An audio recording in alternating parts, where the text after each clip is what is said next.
Isang mapagpala at mabiyayang araw po sa bawat isang na nakatunghay sa programang Daily Mana. Sa umagang ito, tayo po ay mag-aaral ng banal na salita ng Diyos. Ako po ang inyong lingkod na magbabahagi at makakasama nyo sa oras na ito. Bago po tayo magpasimula, tayo po muna ay manalangin. Dumulog tayo sa paanan ng Diyos. Let us pray po. Purihin ka, O Diyos, ang makapangyarihan. Dakila ka, karapat dapat kang purihin, sambahin sa Espiritu at katotohanan. Sa iyong mapagpalang kami ko po, O Diyos, inilalaga ang pangangaralan niyong salita. At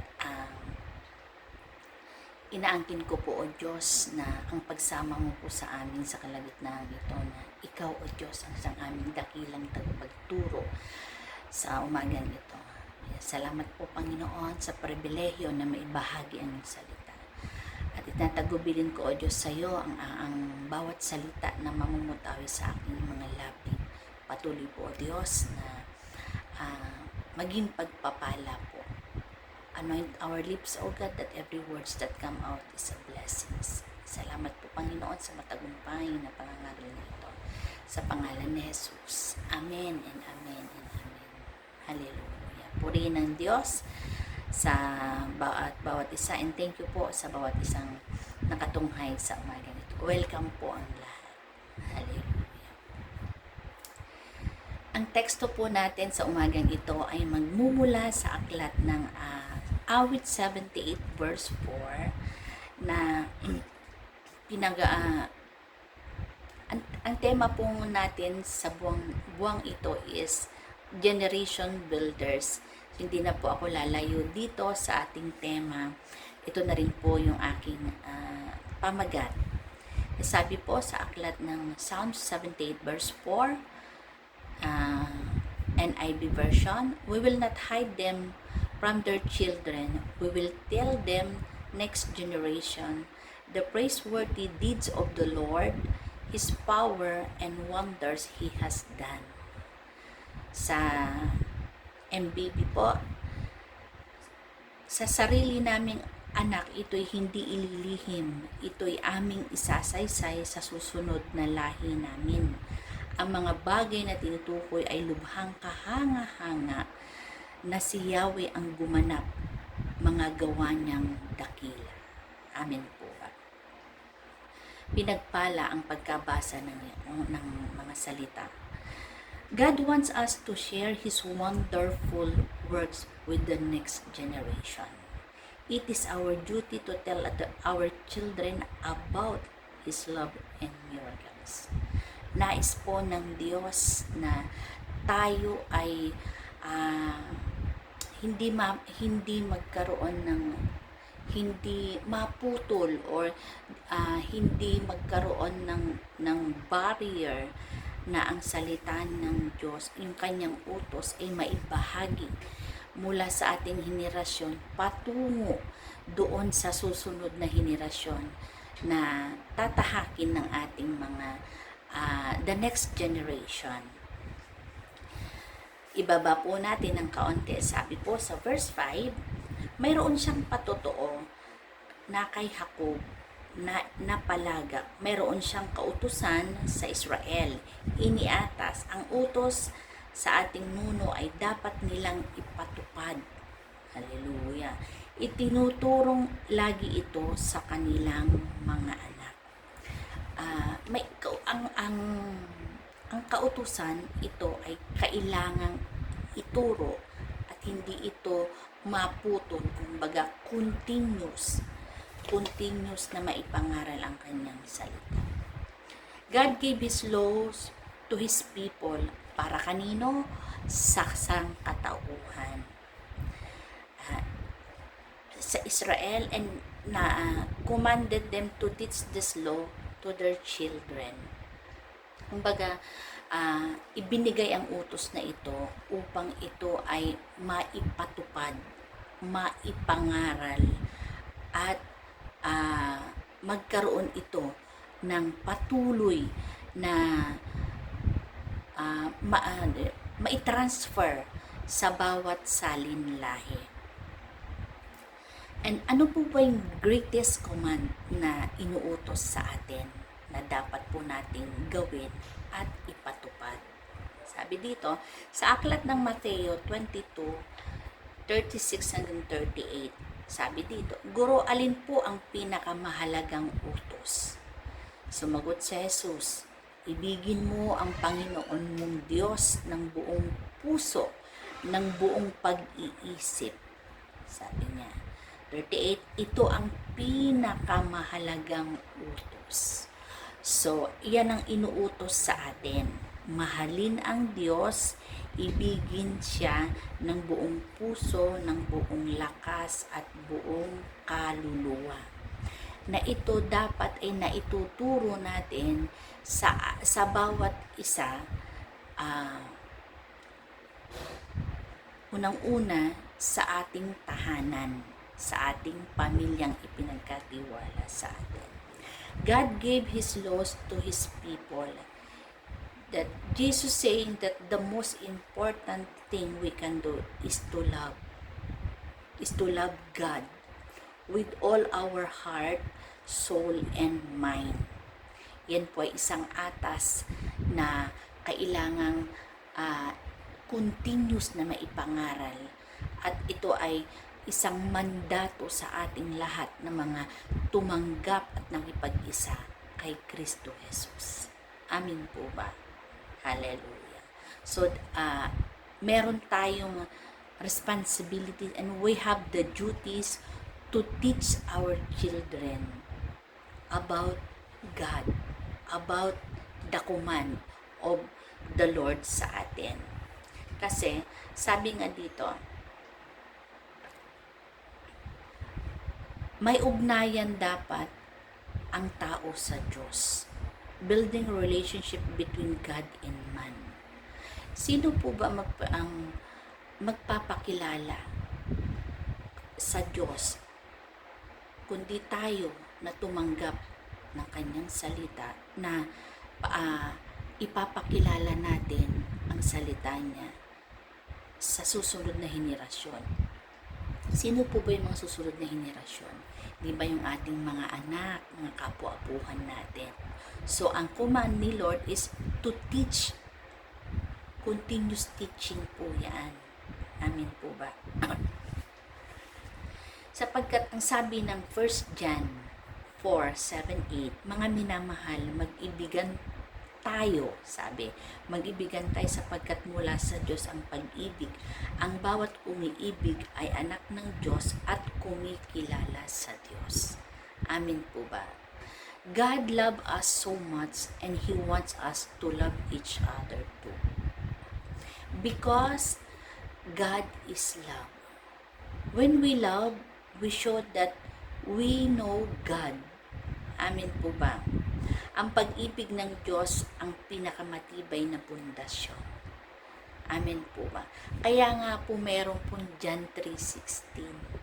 Sapagkat sabi dito, ang pag-ibig ng Diyos, gayon na lamang ang pag-ibig ng Diyos sa sanlibutan. Kaya ibinigay niya ang kanyang bugtong na anak upang ang sino mang sumampalataya sa kanya ay hindi mapahamak, kundi magkaroon ng buhay na walang hanggan. Amin po ba? Kanina ang ibinigay ay utos. Amin po ba? Ibinigay ang utos na mahalin ang Diyos ng buong isip, ng buong kaluluwa, ng buong lakas. Amin po ba?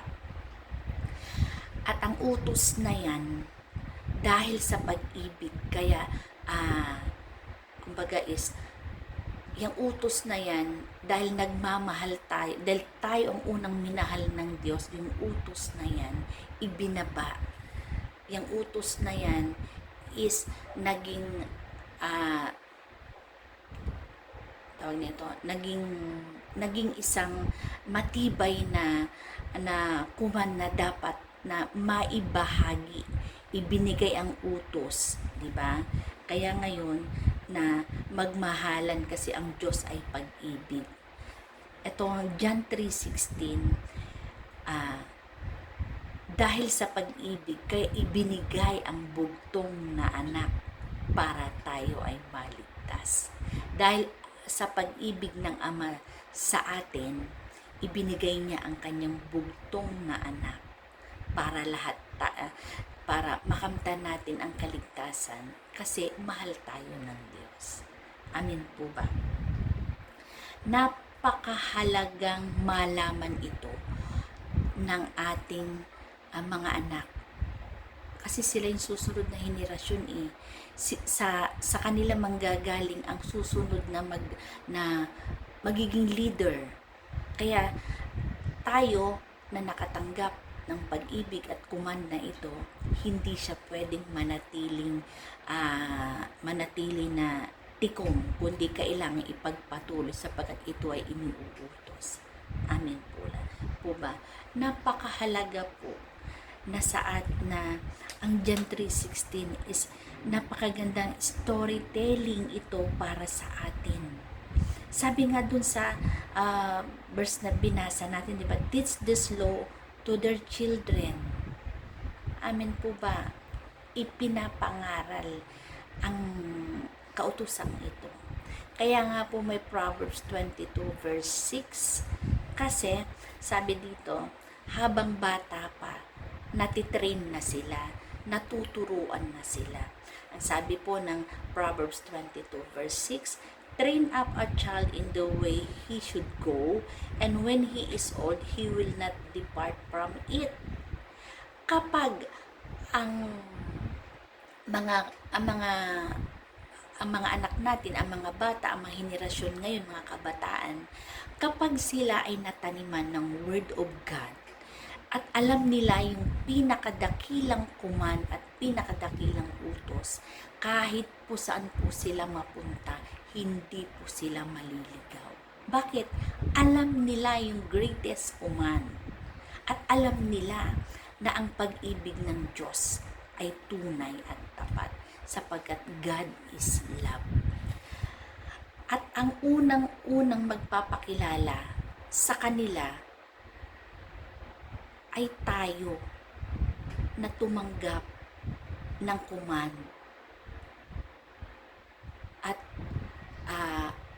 tayo yung maging instrumento para malaman po nila na may Diyos na nagbigay ng kanyang buhay para sa ikaliligtas ng sangkatauhan. Amen po ba? Napakasarap pong storytelling si Jesus sa buhay natin. Amen po ba? Kasi kapag naibahagi mo si Jesus sa buhay ng unang-una sa pamilya natin. Kasi malaking pundasyon po 'yun. Napakagandang pundasyon ng pananampalataya. Kasi sabi dito nararapat na ipatupad at laging ituro sa ating mga anak. Ayon po dun sa verse na binasa natin sa aklat ng Awit 78 verse 4 yung ating teksto. Sabi, sa sarili naming anak, ito'y hindi ililihim. Ito'y aming isasaysay sa susunod na lahi namin. Ang bagay na tinutukoy ay lubhang kamangha-mangha. Yung storytelling na ito ay hindi dapat inililihim sa ating mga anak. Kung tayo ay nakatanggap ng story na ito, kung paano po tayo naligtas, sasabihin po natin sa kanila upang sila din ay makaalam at kapag ito ay nalaman nila, pwede nila itong ibahagi sa kanilang mga friends, sa kanilang surroundings, sa kanilang mapupuntahang lugar. Amin po ba? Kaya po napakahalaga po na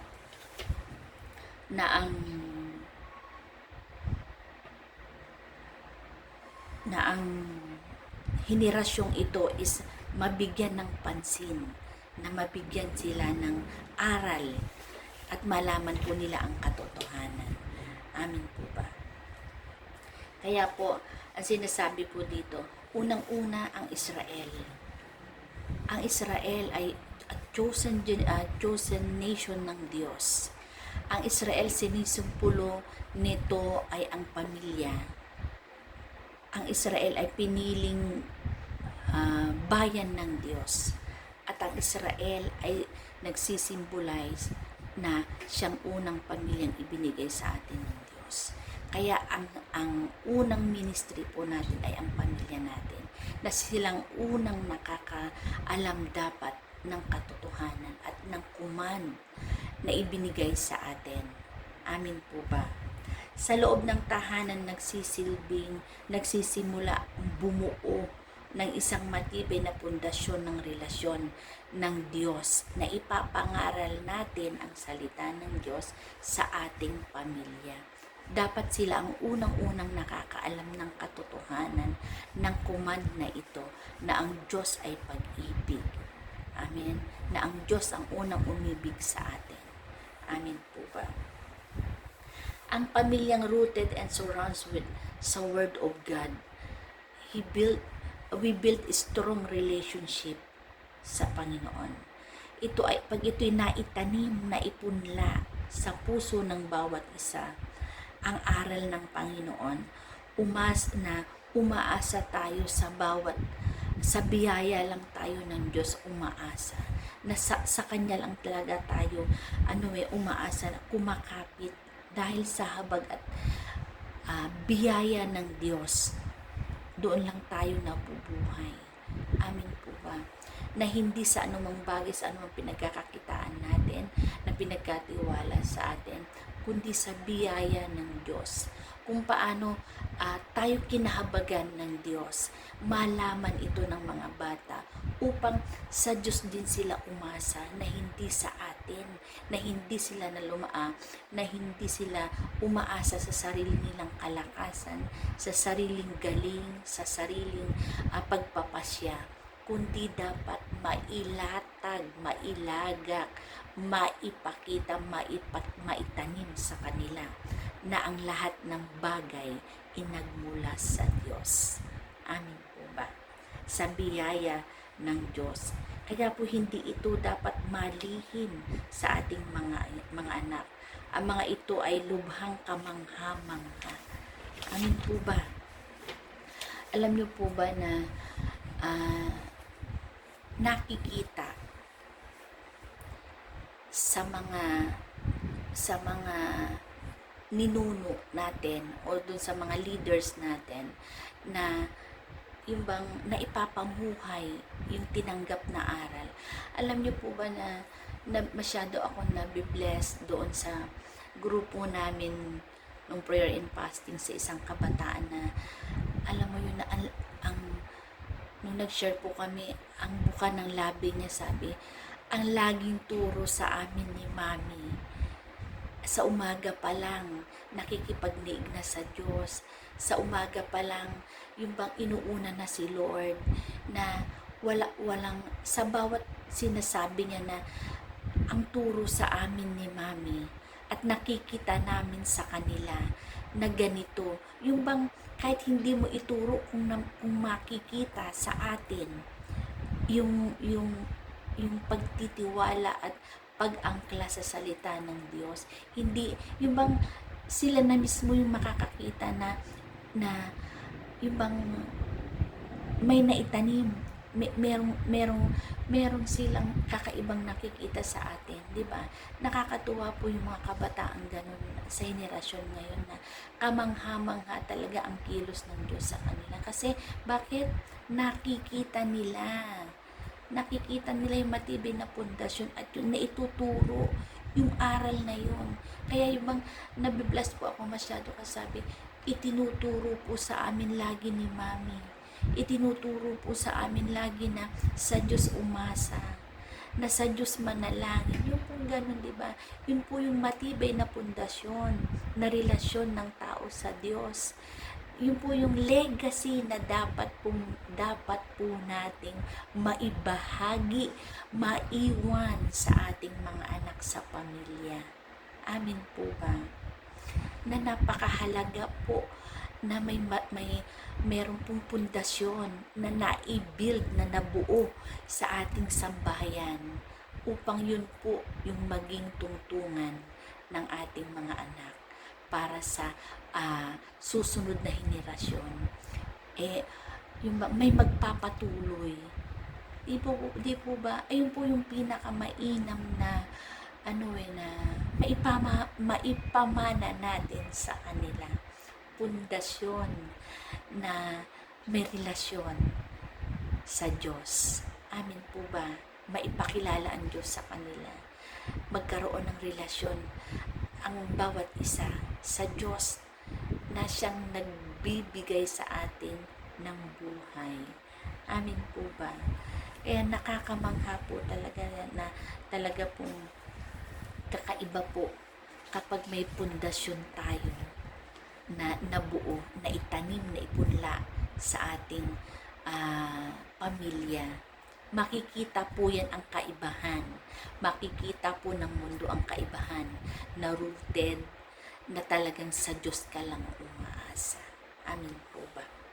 Sabi nga ng Pilipos 4:19, isagawa ninyo ang lahat ng inyong natutunan, tinanggap, narinig at nakita sa akin. Kung magkagayon sa inyo ang Diyos na nagbibigay ng kapayapaan. Kung meron po tayong na-build na relationship sa Diyos na maipapamana po natin sa ating mga anak, hindi po tayo magkakaroon ng, alam niyo po yun, ng bagabag. Payapa po tayong iiwan sila sa mundong ito. Bakit? Meron po tayong nabuong relasyon sa kanila na nailapit at alam nila, kilala nila ang Diyos. Payapa po tayo. Amin po ba? Hindi tayo magdadalawang isip na mag-aalala. Kasi bakit? Meron pong salita ng Diyos ang ating sambahayan. Amin po ba? Lalakaran po natin yung command ni Lord na maituro ng buong puso, ng buong isipan, ng buong kaluluwa at lakas ang salita ng Diyos na maisalin sa henerasyong ito. Amin po ba?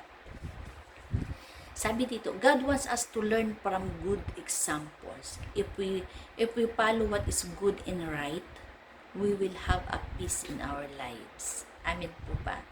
Hindi tayo mangangamba sa ating henerasyon na naituro sa kanila ang tamang pundasyon ng pananampalataya. Amin po ba?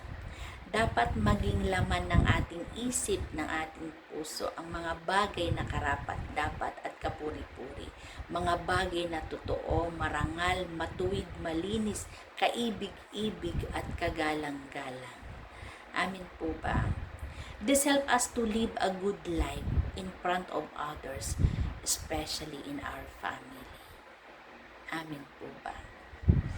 Kaya po, isang mapagpalang umaga po sa bawat isa. Naway meron po tayong baon sa umagang ito na matibay na muog at pundasyon para po sa ating paglakad sa mundong ito na punong-puno ng lakas at pananampalataya. To God all the glory. Hallelujah. Tayo po'y manalangin.